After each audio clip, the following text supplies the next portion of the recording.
Shalom Bapak Ibu Saudara serta anak-anak kekasih Tuhan.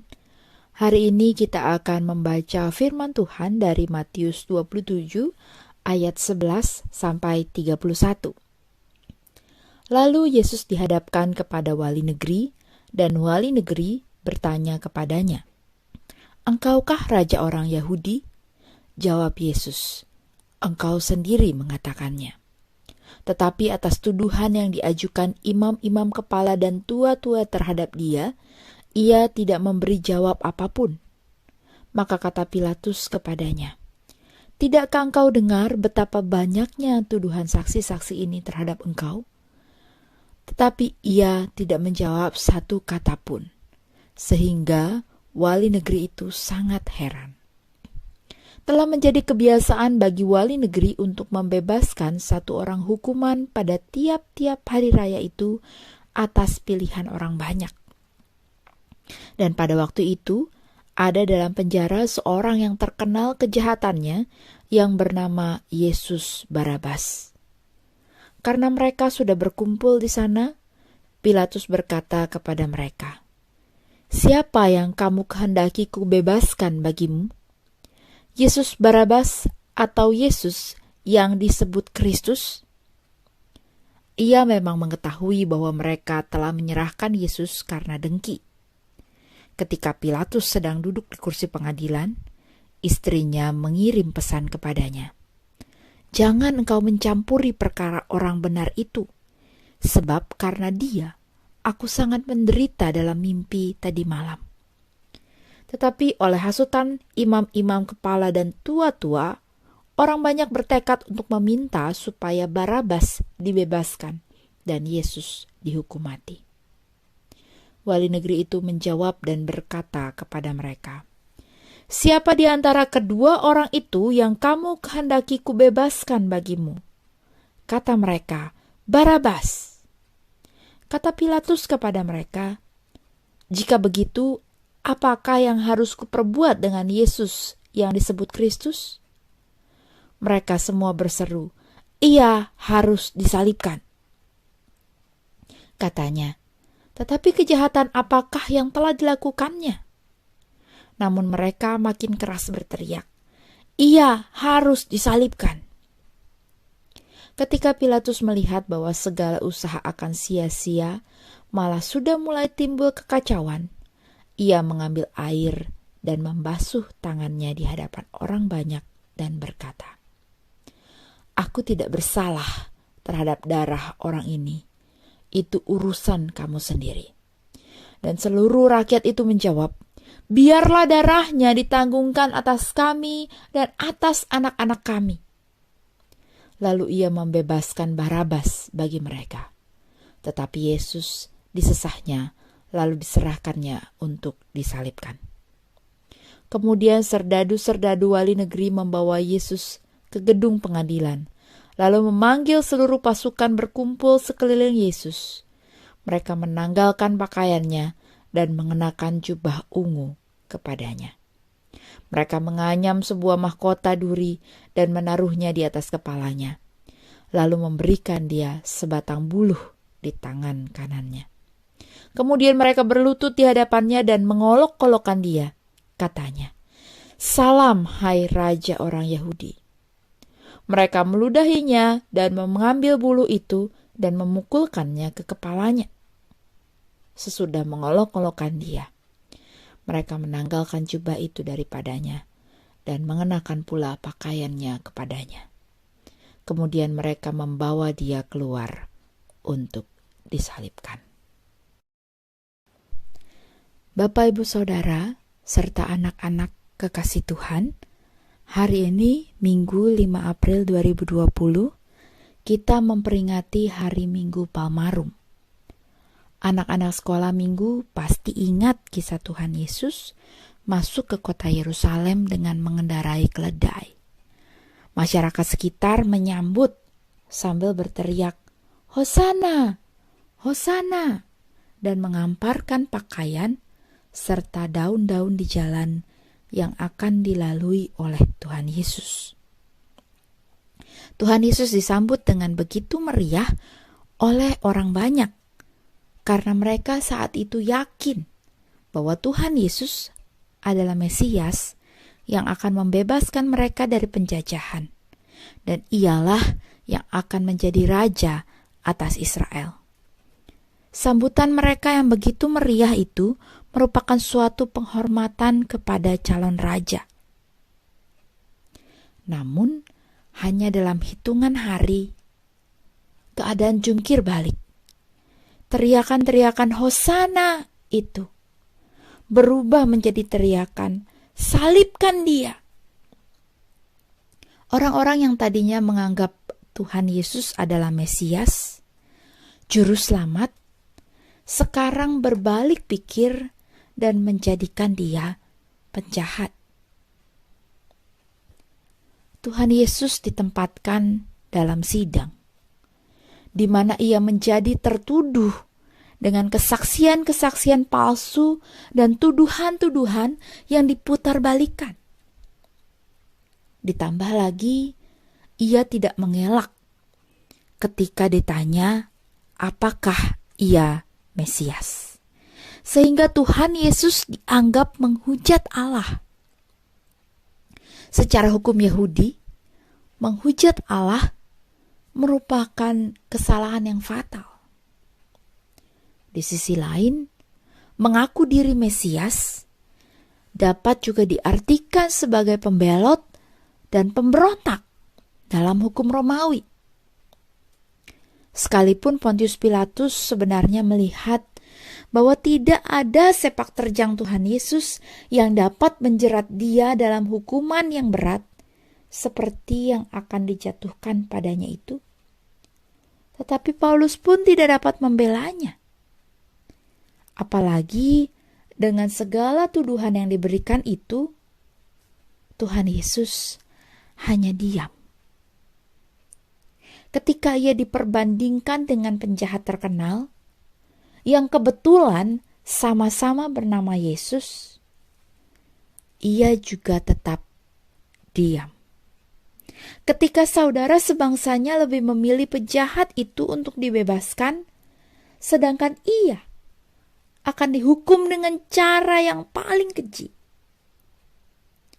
ia pun tetap diam. Ketika diperlakukan tidak adil, dihina, disakiti, dianiaya, ia tetap hanya diam. Sesungguhnya sangat mudah bagi Tuhan Yesus untuk membela diri, menjelaskan siapa dirinya, menunjukkan kuasa yang dimilikinya. Bahkan Tuhan Yesus menegur muridnya yang membela ketika ia akan ditangkap dengan berkata, "Kau sangka bahwa aku tidak dapat berseru kepada Bapakku supaya ia segera mengirim lebih dari 12 pasukan malaikat membantu aku?" Tuhan Yesus mampu, bahkan sangat mampu menunjukkan siapa dirinya. Ia pun dapat saja memakai seluruh fasilitas surgawi yang dimilikinya untuk membela dia. Namun Tuhan Yesus tidak melakukan itu. Mengapa?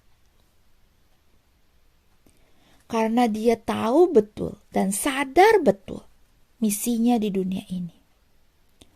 Tuhan Yesus sangat paham bahwa untuk misi inilah dia datang ke dalam dunia. Untuk menjadi kurban keselamatan. Untuk menggantikan manusia yang berdosa, yang seharusnya mati karena dosa. Tetapi karena cintanya, ialah yang mau mati untuk menggantikan manusia. Ia tidak mencari perkenanan manusia. Ia tidak perlu pamer untuk membuktikan siapa dirinya.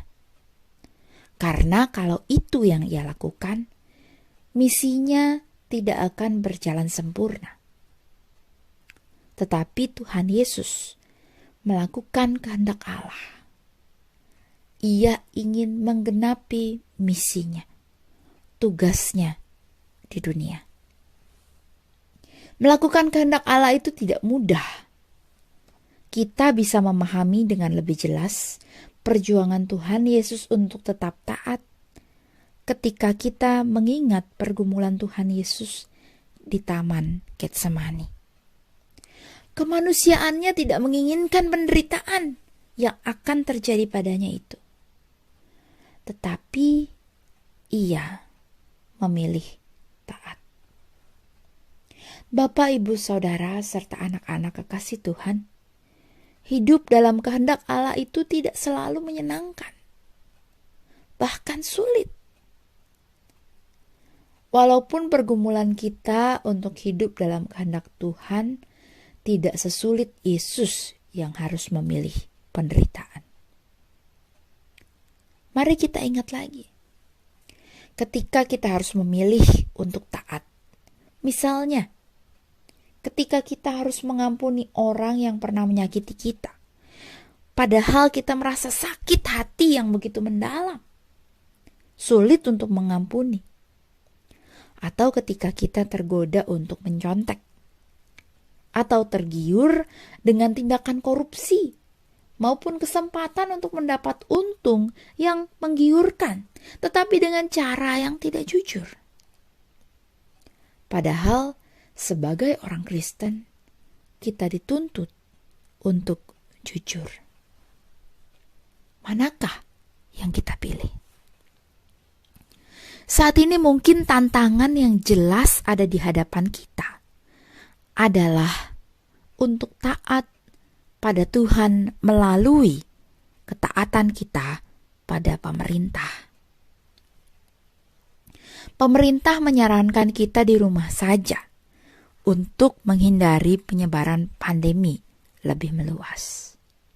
Kita dihimbau untuk sebisa mungkin belajar dan bekerja dari rumah. Tetapi godaan untuk pergi keluar, bersosialisasi dengan teman-teman dan sanak keluarga begitu besar. Apalagi mungkin sebagian dari kita sudah sangat bosan selama 3 minggu ini terus berada di rumah. Mungkin juga kita merasa marah karena pandemi ini membuat kita susah secara ekonomi, sosial, maupun psikologi kita tertekan. Ditambah lagi jika kita merasa pemerintah belum bekerja maksimal, kita kurang percaya pada kinerja pemerintah kita. Semakin besarlah godaan kita untuk tidak taat. Ingin rasanya berontak. Tetapi hari ini kita diingatkan untuk seperti Tuhan Yesus yang taat pada perintah Bapaknya. Sekalipun sulit dan tidak menyenangkan, bahkan penderitaan yang harus dihadapi. Kita pun diajak untuk taat pada pemerintah sebagai bentuk ketaatan kita kepada Tuhan, sambil tetap percaya bahwa ada rencana Tuhan yang lebih besar untuk kita, untuk Indonesia, bahkan untuk dunia. Satu pertanyaan untuk kita renungkan bersama. Apakah kita mau untuk percaya dan taat kepada Allah? Amin.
Yesus